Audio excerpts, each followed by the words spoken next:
Hey everyone, and welcome back to The Explainer. Today, we're unpacking a textile art that is quite literally mind-bending. We're talking about Phulkari, the definitive, iconic embroidery of Punjab. If you've ever found yourself staring at a piece of incredibly intricate geometric fabric and wondered just how much human ingenuity went into making this, well, you were in the exact right place. We're going to really dig into the history, the highly specific materials, and the sheer mathematical brilliance behind this craft. Let's get into it. Right out the gate, I want you to keep this counterintuitive puzzle in the back of your mind. How do you create a flawless, highly complex geometric masterpiece without ever actually looking at the front of your canvas? I mean, it sounds totally impossible, right? It's kind of like trying to paint the Mona Lisa while completely blindfolded. And yet, this is exactly what generations of artisans have done to create these dazzling tapestries. So we're going to figure out exactly how they pull this off. All right, Section 1, Origins and Royal Legends. Let's trace where this all started. At its most basic linguistic level, the word itself is a beautiful little combo. It translates literally from Punjabi to flower, which is pool, and work, which is kari. Simple enough, right? But wait, because we aren't just talking about embroidering a few scattered daisies onto a shirt here. When you take that concept of a flower and combine it with this highly specialized needlework, the result is a rural tradition that completely transforms the fabric. The cloth underneath almost vanishes. It becomes this massive, unbroken landscape of vibrant floral and geometric design. The embroidery doesn't just accent the fabric. It literally becomes the fabric itself. And the roots of this craft go way, way back, living this fascinating kind of double life.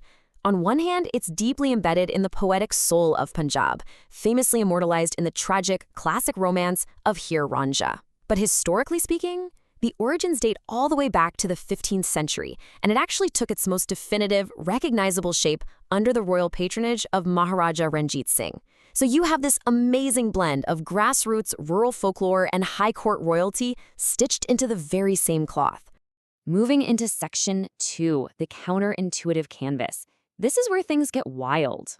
Okay, here's the absolute secret sauce, and honestly, it is staggering when you stop and think about it.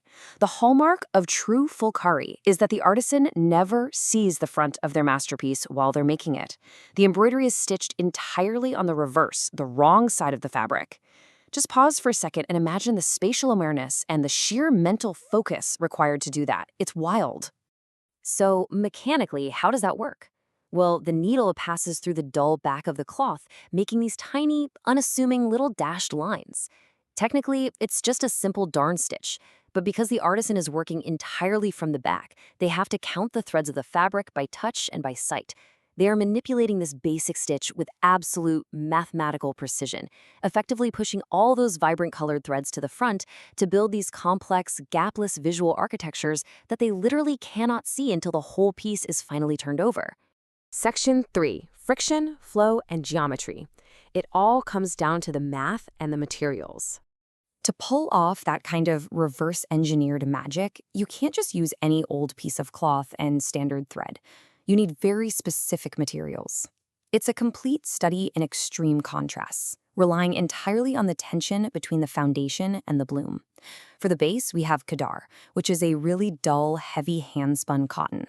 And contrasting completely with that foundation, we have the thread, a vibrant, highly reflective pat floss silk.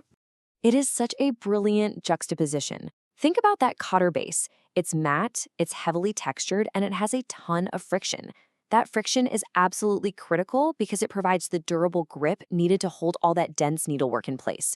Then you have the pot silk.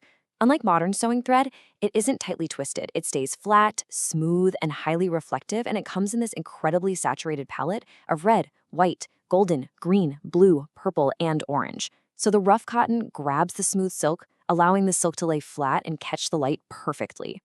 Now, because the fundamental stitch is just a straight line going back and forth, artisans' traditional Phulkari motifs actually reject sweeping, organic curves. I mean, try drawing a perfect circle using only straight lines. It's tough. Instead, they lean hard into this limitation. They create striking, pixel-like geometry using just 3 primary directions: horizontal alignment, vertical alignment, and diagonal alignment.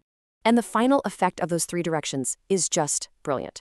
By simply shifting the stitch direction, horizontal, vertical, or diagonal, they actively manipulate how that flat, untwisted pat silk catches the ambient light.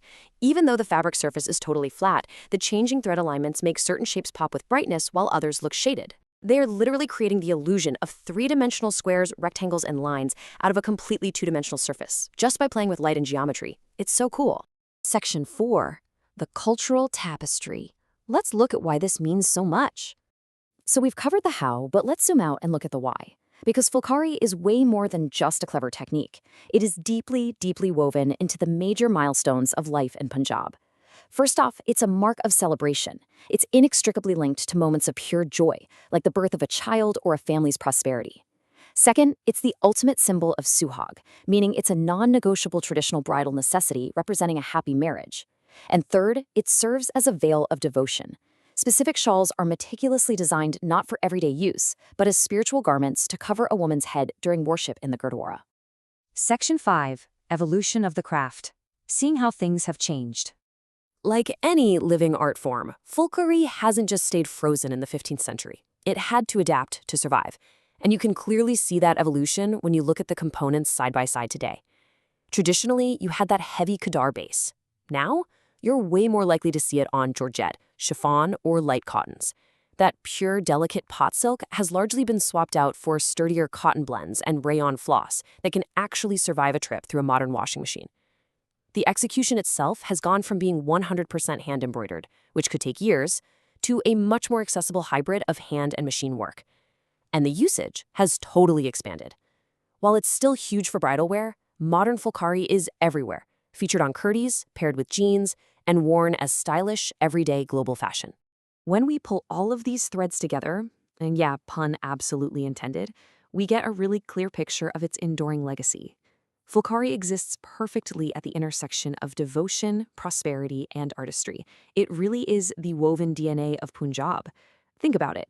It's a single cultural artifact that manages to hold religious reverence, deep rural identity, and profound mathematical artistry all at the exact same time. I think this quote sums up the crucial point beautifully. Phulkari is not merely a method of decorating cloth. It is a singular, unbroken thread connecting 15th century royalty, rural folklore, and modern global fashion. It survives and thrives because it means so much to so many people, literally carrying the weight of history in every single hidden stitch. So, I want to leave you with a final thought to chew on today. In our modern world, one that is completely dominated by instantaneous, machine-printed fast fashion, what can we learn from the meticulous, blindfolded dedication of the artisans behind Phulkari?